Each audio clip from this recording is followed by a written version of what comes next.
Michael Storm, anarchist of comic books and co owner of Amazing Fantasies comic book shop here in Topeka, Kansas. I am back with another look at a preview of a new comic book that is due out this Wednesday. I guess what that's the 22nd. It is that week. It's the week of the 22nd, and that when those new comic books hit the shelf on Wednesday, this will be one of them. It's the Teenage Mutant Ninja Turtles 300th issue. It's actually just issue number 20 of volume 6, and we'll get into that in just a second. Real quick, click that like button. Be prepared to share this thing around. It is the biggest thing that you can do to support us. If you're ever in Topeka, Kansas, stop in the store sometime. Let's look at this book because this is a big one, right? TMNT 300th issue number 20 of volume 6. Like I said, J Scott Campbell cover, big deal, right? Yeah, of course it is. J Scott Campbell, amazing artist and just a fantastic following all around the world, and really just appreciated and loved for his work. And he finally gets to do a Turtles cover, and April is there, and the Turtles are there, and everybody's hyped about it. If you haven't seen it already, it's available. You could see it. He's been talking about it for some time. I've been watching it develop as he's slowly been able to show what he was putting together and making available as he can, because he can only just show so much at one time, or before release, and there's all these deals that he has to work out with the publishers and what he can and can't show and when he can show it, and sometimes art's not finalized and things can change. But it's been fun to watch, and it's just really cool because he was excited to do it. We're excited for him to do it. It's a big issue of the Turtles, but the question is, so it's obviously it's a must buy if you're a J Scott Campbell fan, if you're an April O'Neil fan, if you're a Turtles fan, you're going to buy this book. That's a given. But what about the story? Is it any good? The Turtles, they've been around since 1984. I myself have been a fan since that long. I very much remember when they hit the scene as a young child, just a preteen, and super excited. Just something so different than anything I had known, certainly at the time. All I knew at the time was, maybe Transformers and G.I. Joe. By then, that'd be about it, and maybe not even Transformers yet, because Transformers may not have.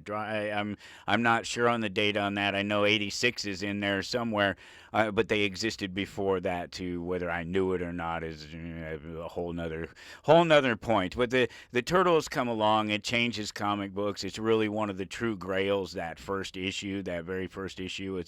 It was limited to less than 3,000 copies, and just over 1,000 copies are truly accounted for because they've been graded in one way or another. I in fact owned one of those copies, one of those first copies. It's been definitely the biggest book that's ever come through my personal collection over the years. So they've been around 42 years, and how have they held up? Well, overall fantastically, because they haven't been out of the spotlight, certainly not since the cartoon came along. There's been some iteration of the Turtles in the pop culture since the beginning. They've never gone away. They still do very strong every time they relaunch, even though they relaunch the same story, same basic general story, the same basic general characters. It appeals to a new generation. They jump right on it. They've done different art styles over the years, and different story writers, and Eastman and Laird, the original creators themselves, have gone their way and come back together and written a final story in the Last Ronin story, and written their final story together. Maybe, who knows? They're not dead. We know. I don't believe it. No, nobody's dead in comic books, and that includes the creators until they actually are. And of course Uncle Ben. Everybody else can come back. Uncle Ben stays dead, and they'll probably dig up that poor old man's grave someday too. It really truly is. It's one of the best sellers. It's one of our best sellers here in the store, indie or otherwise. It's one of the top sellers every month. There's a number of people on the poll, and they get it every single month, and then they'll get a lot of the offshoots too. There's the Shredder title going on right now, and there's Ronin, this, that, and the other thing. They just did a one shot here just last week, so there's other turtle stories out there, but the main one is one of the best sellers of all comic books right now. And it's up there with the likes of Spawn, and in fact, I think we may have more people on Turtles right now than we have on Spawn right now. Spawn is spread out into all these other titles, and so it's been a little bit, it's spread out a little bit, and the readership has changed a little bit. But this Campbell cover, it's just one of the regular covers for issue number 20, like I say, volume 6, which is the 300th issue, I guess, overall. It's a little hard to account for. I know for a fact that it's not just the 300th issue for IDW, because IDW is only at 170 issues. I know I have most of them. That's the volume 5 and volume 6 combined is about 170 issues at this point. I mean, it's not about, it is. It's 150 issues in volume 5 and 20 issues in volume 6 here. So it's 170 issues. So they're counting other issues, maybe just the original. So I'm not exactly sure, because there are some offshoots, and there's Mirage, and there's a couple of other people that have had their hands. Even the Turtles have gone through, Image. The Image has done a Turtle book or two here and there, and so they've been here, there, and everywhere, and still are, and run strong. And no matter where you find them, they're well respected and well handled. That's one thing that you can say about IDW over the years. 2011, I think, is when they started doing the title, and they've always treated it with respect. And even when they've struggled with other titles, or it disappeared maybe on the outside with Transformers and GI Joe, and maybe not GI Joe so much, but Transformers, it was like the Transformers were yanked out of their hands because people didn't really like what they were doing with it. But I don't think that's ever been the case with the Turtles. I think it's always done really well, and I think that they have a home there, and I think that's why they continue to be there, and good for them, because they've done really well, and because the Turtles have always been a multiverse of characters, and it was always intended to be that way, and so IDW has treated it very well, and of course they've respected the originals too, and they've come back and done reprints of all that, and I noticed in this issue they were advertising a bunch of different collected versions of the originals and the IDW stuff, and I was looking at some of them and thinking, oh man, I really want to have those. Just they look nice, even if you didn't read them, or the fact that I have almost all of them in just a regular comic book form. So let's just get this out of the way. Then you buy this issue, you buy this cover, you buy it because you love the Turtles, because you love J Scott Campbell, because you love April, because you are a comic book fan. You do not buy this issue because of speculation on the cover. I hate to break the news to you, but this is not a low print run Amazing Spider-Man 601 or any of those early 600s books that Campbell did some covers for. 604, I think, and 607 and 608 are ones that come off. They're ones that I remember off the top of my head. There may have been others, but they're highly sought after, and in high grade, they're really valuable. Even in low grade, just a reader copy, not like trashed or anything, because anything modern trashed is really not worth anything. It's all subjective, but just a decent copy of it's going to run you a few bucks, and by a few bucks, I mean more than just a couple of bucks. This is, while I don't know, it may find some future greater value. That there's no telling. If the story's good, that certainly can boost things up. We'll get there in just a second. It is sold out everywhere. The pre-sale orders, wherever everybody has done pre-sale orders, they're all sold out. Nobody has been taking them for a while now. They were all sold out, what they had planned on ordering. I know we ordered quite a few extra ones, and we're even limiting that issue specifically. We don't tend to, but we anticipate, and if we don't, then we'll regret it, and so we're going to limit our customers to a couple copies of it. But that's also because we bought the other copies. We bought other covers. We bought the blind bags, for instance, are fantastic. There's just other great covers, including one of the coolest blank covers that I've ever seen, and because it's a foil cover, it's really neat. I think they've done a foil one or two before. Just the sort of banner and the title, Teenage Mutant Ninja Turtles, that sort of thing, is all all in this green foil, and it's really neat. Artists are going to love it, absolutely. It's just really one of the coolest blank covers I've ever seen. It just stuck out right away. But there's no reason to believe that it'll be particularly rare, not this cover. There's no reason why it should be at all. And they'll do a second print, most likely. They may even do a third. But the point is, you should buy this book for the story. Yes, I think you should.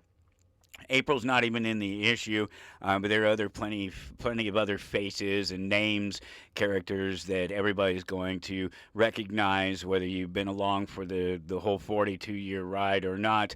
The brothers, they're being chased by Baxter Stockman and Kare, and Kare, one of the really truly one of the great character names for in comic books. I don't know if you realize this or not. Kare, that's Shredder's daughter. But she's a hot, bad chick, and that name, that word Kari, it means spicy or strict. So either one of them works really well for a hot, bad chick. Bebop and Rocksteady are running around. There's an army of undead foot warriors from the very beginning of the clan. The Turtles, they have this door knocker, and if you've been following the storyline up to this point, you may be aware of it. They've been talking about it for a couple of issues at least. And this door knocker is this mystic device. It was created by the gods, and it gives access to the land of the dead, the underworld, hell, that place where Shredder has been. There's a great storyline going on right now in the Shredder series that his being in hell, Shredder in hell, that preceded this current story, this current title where he's back from hell and he's not the leader of the clan. Is trying to make a sympathetic bad guy thing. That's what comic books do, and it just is a thing. It just happens because there's always somebody out there that likes the bad guy, and they want to understand the bad guy, and they want you to know that the bad guy is misunderstood, and he doesn't always do it because he's just psychotic, and that's why what is his name? What is Shredder's real identity? It's Oroku Saki. That's it. Oroku Saki. That is his original real name, and they want you to that's why he's 39 on the list of top 50 bad guys or something, and not number one like a Joker, somebody like that who is just there's no, you can't pin that character down. It can sort of mold and mesh into anything. That's a little bit harder with a sort of one or two dimensional character, and that's not to say that the Shredder is a bad character in any way. It's just to say that there's this sort of bad Shredder and a good Shredder, and that's kind of what you get out of them. Whereas with sort of crazy bad guys, you get all these different layers that you can play around with. So it makes crazy bad guys are some of the best bad guys because they're the most flexible, the most usable in any space, in any circumstance. And that's one of the reasons that they take and make these bad guys, these what are otherwise just a suitable bad guy, a good bad guy, and try to make them a sympathetic bad guy so that you can add that other dimension to them. Because before you do that, I mean, they really are at best just that two-dimensional character, that who they are in real life versus who they are as a costumed character. And then you add those other dimensions, and you make great stories sometimes, and sometimes you don't. Sometimes you end up with a Venom, sometimes you end up with a Null. However you look at it. Baxter's chasing him, trying to get his hands on this knocker, and Kare and all the rest of them, Bebop, Rocksteady, they're all sort of together trying to get this thing. Even Casey is mixed in there.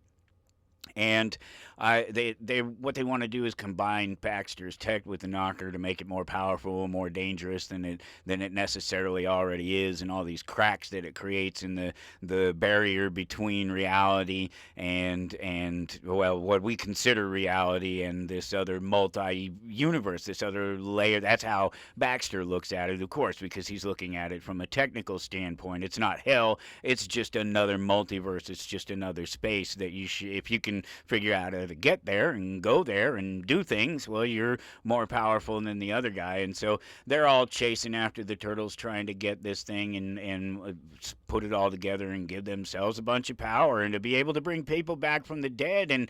And of course, that's going to appeal to somebody like Casey, who's longed to see his mother again.